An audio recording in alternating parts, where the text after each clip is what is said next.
ফরিদপুরে ঢাকা-খুলনা মহাসড়কে একটি বাস ও পিকআপের সংঘর্ষে একই পরিবারের ৫ জন সহ মোট ১৪ জন নিহত হয়েছেন।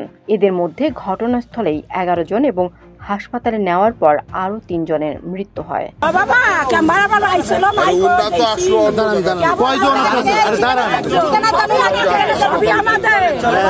কয়জন ছিল আপনার পরিবারে?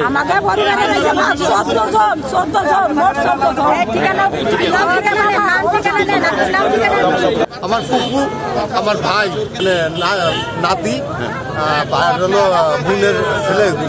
কোথা থেকে আসছিল? কোথায় যাচ্ছিল? এরা যাচ্ছিল ঢাকা মন্ত্রণালয়।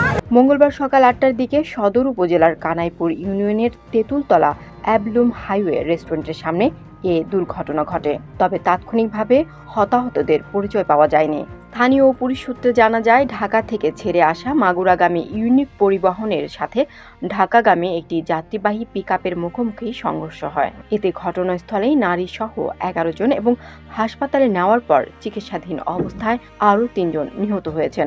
সব মিলিয়ে মৃতের সংখ্যা দাঁড়িয়েছে মোট ১৪ জনে। করিমপুর হাইওয়ে থানার ভারপ্রাপ্ত কর্মকর্তা সালাউদ্দিন চৌধুরী বলেন, ১১ জন ঘটনাস্থলেই মারা গেছেন, আর ৩ জন ফরিদপুর বঙ্গবন্ধু শেখ মুজিবুর রহমান মেডিকেল কলেজ হাসপাতালে নেওয়ার পর মারা যান। খবর পেয়ে ঘটনাস্থল থেকে নিহতদের মরদেহ উদ্ধার করা হয়েছে।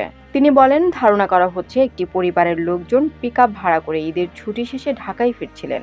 নিহতরা সবাই পিকআপ ভ্যানের যাত্রী ছিলেন বলে জানা গেছে।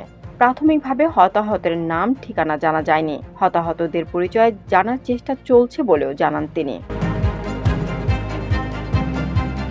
জেলা প্রশাসক মোহাম্মদ কামরুল আহসান তালুকদার বলেন, এই ঘটনায় জেলা প্রশাসন ৫ সদস্যের তদন্ত কমিটি গঠন করেছে। ৩ দিনের মধ্যে প্রতিবেদন জমা দিতে বলা হয়েছে। নিহতদের পরিবারকে ৫ লাখ টাকা এবং আহতদের ৩ লাখ টাকা করে দেওয়া হবে।